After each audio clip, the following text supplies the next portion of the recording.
दोस्तों नमस्कार। 18 जुलाई 2022 को राष्ट्रपति पद के लिए चुनाव होने वाला है, यानी कि अब से ठीक 2 दिन बाद। और यह समय है राष्ट्रपति चुनाव पर हमारी विशेष सीरीज़ किससे राष्ट्रपति चुनाव के, और उसके अंदर आज हम प्रस्तुति में आपको बताएंगे कि किस प्रकार से आर वेंकटरमन देश के राष्ट्रपति बने। जो चुनाव होना है 18 जुलाई को, उसके लिए सत्ता पक्ष की तरफ से झारखंड की राज्यपाल रह चुकी द्रौपदी मुर्मू एनडीए के प्रत्याशी हैं और उनको मुकाबले में टक्कर दे रहे हैं भारतीय जनता पार्टी के कभी बड़े नेता रहे और अटल बिहारी वाजपेयी जी की सरकार में मंत्री रह चुके यशवंत सिन्हा।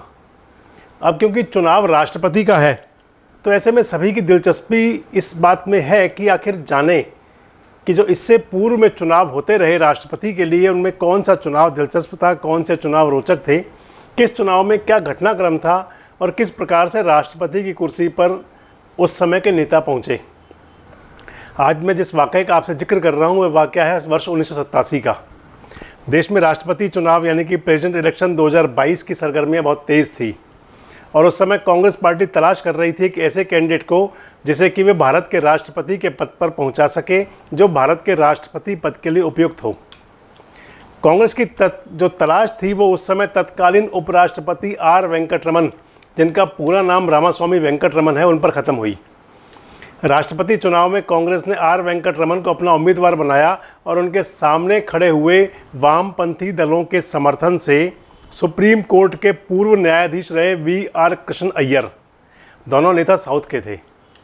हालांकि यह लड़ाई शुरू से ही कमज़ोर थी, क्योंकि आर वेंकटरमन के खिलाफ वी.आर. कृष्ण अय्यर की दावेदारी बहुत मजबूत नहीं थी और यह कहें कि बहुत कमज़ोर थी। मान लें कि वेंकटरमन को वे कड़ी टक्कर देना तो दूर की बात थी, वे टक्कर देने की स्थिति में भी नहीं थे और चुनाव परिणाम में भी वही हुआ।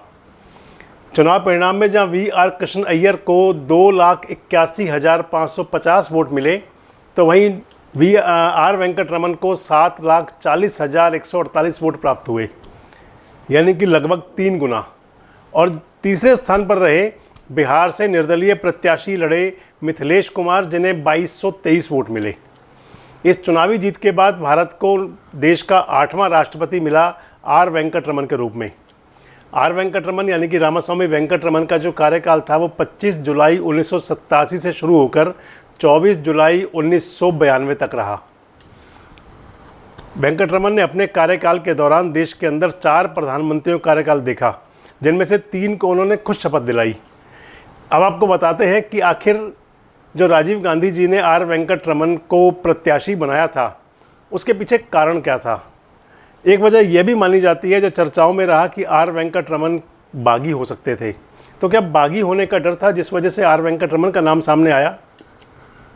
बात 1987 की है कि उस समय जबकि ज्ञानी जैल सिंह राष्ट्रपति थे और आर वेंकटरमन उपराष्ट्रपति। आर वेंकटरमन के राष्ट्रपति प्रत्याशी बनने से पहले जो राष्ट्रपति ज्ञानी जैल सिंह थे, उनकी उस समय के जो प्रधानमंत्री थे राजीव गांधी से खास नहीं बनती थी, यानी कि ज्ञानी जैल सिंह और राजीव गांधी के बीच कुछ बातों को लेकर मनमुटाव थे। हमने आपको पिछली सीरीज़ में बताया भी था कि राजीव गांधी के एक पत्र को, एक नोट को राष्ट्रपति ज्ञानी जैल सिंह ने अपनी पॉकेट में रख लिया था, अपने जेब में रखा था, उस पर कोई फैसला ही नहीं किया था। तो राष्ट्रपति ज्ञानी जैल सिंह और प्रधानमंत्री राजीव गांधी के बीच इस कदर जो उनमें दूरियां थी या उनके अंदर जो मिसकम्युनिकेशन था वो इस कदर बढ़ चुका था कि बोफोर्स घोटाले में राजीव गांधी की सरकार का नाम आने के बाद राष्ट्रपति ज्ञानी जैल सिंह ने एक बार तो राजीव गांधी सरकार को बर्खास्त करने का मन तक बना लिया था। लेकिन राष्ट्रपति ज्ञानी जैल सिंह के सामने सबसे बड़ी चुनौती यह थी कि वह उस समय राजीव गांधी के बाद देश को एक ऐसा प्रधानमंत्री कौन सा दें कि जिसके पक्ष में कांग्रेस के ज़्यादातर सांसद लामबंद हो जाएं। इस पद के लिए ज्ञानी जैल सिंह को जो सबसे उपयुक्त चेहरा लगा, सबसे उपयुक्त नाम लगा, वो था तत्कालीन उपराष्ट्रपति रामास्वामी वेंकटरमन का। हालांकि रामास्वामी वेंकटरमन किसी भी कीमत पर कांग्रेस पार्टी के बागी नेताओं के साथ नहीं खड़े होना चाहते थे। कुछ राजनीतिक विश्लेषक बताते हैं कि उसके पीछे जो सबसे बड़ा कारण था वो ये था कि राजीव गांधी को कहीं ना कहीं पता लग गया था कि ज्ञानी जैल सिंह उनसे बहुत ज़्यादा खुश नहीं है या बहुत ज़्यादा नाराज़ हैं या कहीं उनका तख्ता तक पलट सकते हैं। ऐसे में राजीव गांधी ने आर वेंकटरमन को पहले से ही संकेत दे दिया था कि वह देश के अगले राष्ट्रपति होने वाले हैं, यानी कि रामास्वामी वेंकटरमन के पास राजीव गांधी की तरफ से यह सूचना थी, यह संदेश था कि वे कांग्रेस की तरफ से राष्ट्रपति कैंडिडेट होंगे। और राष्ट्रपति कैंडिडेट होने का मतलब था कि कांग्रेस का कैंडिडेट 100% उनका चुनाव जीतना।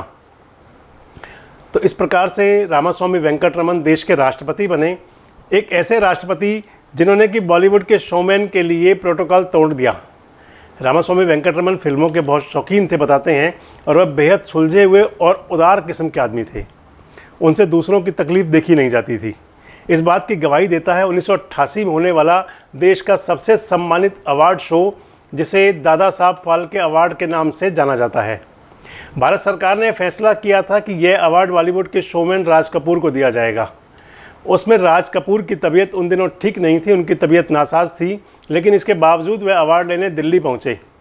2 मई 1988 को अवार्ड दिया जाना था, लेकिन अवार्ड लेने पहुंचे राज कपूर ऑक्सीजन सिलेंडर के साथ कुर्सी पर बैठे हुए थे, क्योंकि वे अस्थमा से पीड़ित थे, अस्थमा के मरीज़ थे, और उस दौरान दिल्ली में चल रही धूल भरी आंधियों की वजह से उनकी स्थिति ज़्यादा बिगड़ गई। स्टेज से जब उनका नाम दादा साहब फाल्के अवार्ड के लिए अनाउंस हुआ तो राज कपूर अपनी सीट से उठने की कोशिश करने लगे, लेकिन वे सीट से उठ नहीं पाए। और यह सब कुछ राष्ट्रपति रामास्वामी वेंकटरमन देख रहे थे, उनके सामने हो रहा था। राष्ट्रपति ने राज कपूर की तकलीफ़ को समझा और अपना प्रोटोकॉल तोड़ते हुए वह अवार्ड देने के लिए राज कपूर के स्थान पर राज कपूर की चेयर तक खुद पहुंच गए। और इसके बाद उन्होंने वहां मौजूद अधिकारियों से कहा कि राज कपूर जी को मेरे एम्बुलेंस से हॉस्पिटल लेकर जाइए। आपको बता दें कि वेंकटरमन भारत छोड़ो आंदोलन में भी सक्रिय भूमिका निभा चुके थे, और कई सामाजिक और राजनीतिक आंदोलन में वेंकटरमन का नाम बड़ी प्रमुखता से लिया जाता था। 4 दिसंबर 1910 को तमिलनाडु के तंजौर में पैदा हुए रामास्वामी वेंकटरमन ने 1942 में महात्मा गांधी जी के नेतृत्व में भारत छोड़ो आंदोलन में सक्रिय भूमिका निभाई थी। वेंकटरमन मद्रास हाईकोर्ट और सुप्रीम कोर्ट में वकालत भी कर चुके थे, और इसके साथ साथ ही आर वेंकटरमन संविधान सभा के सदस्य भी चुने गए थे। 4 बार वे लोकसभा के सदस्य बने, यानी कि सांसद चुने गए, और इसके साथ साथ वे केंद्र सरकार में वित्त और रक्षा मंत्रालय जैसे पदभार भी संभाल चुके थे। वेंकटरमन की काबिलियत का अंदाज़ा आप इस बात से लगा सकते हैं कि वे अंतर्राष्ट्रीय स्तर पर संयुक्त राष्ट्र संघ समेत कई महत्वपूर्ण संस्थाओं के सदस्य और अध्यक्ष के रूप में काम कर चुके थे। तो आज हमने आपको बताया राष्ट्रपति आर वेंकटरमन के बारे में, किस प्रकार उनका चयन हुआ, कैसा उनका कार्यकाल रहा, और किस प्रकार के वो उदार चरित्र और उदार व्यक्तित्व पर्सनैलिटी थे। कल राष्ट्रपति चुनाव की सीरीज़ के किस्सों में आपको राष्ट्रपति रहे डॉक्टर शंकर दयाल शर्मा के बारे में अवगत कराएंगे, उनके बारे में जानकारी देंगे। आज के कार्यक्रम में इतना ही। कल आपके साथ पुनः मुलाकात करेंगे, और इस बीच आपसे एक रिक्वेस्ट, एक गुजारिश कि अगर आपने अभी भी हमारे चैनल को सब्सक्राइब नहीं किया है तो चैनल को सब्सक्राइब करें, हमारी वीडियोस को लाइक करें, शेयर करें, और कमेंट बॉक्स में जाकर अपनी प्रतिक्रिया दें। नमस्कार, धन्यवाद।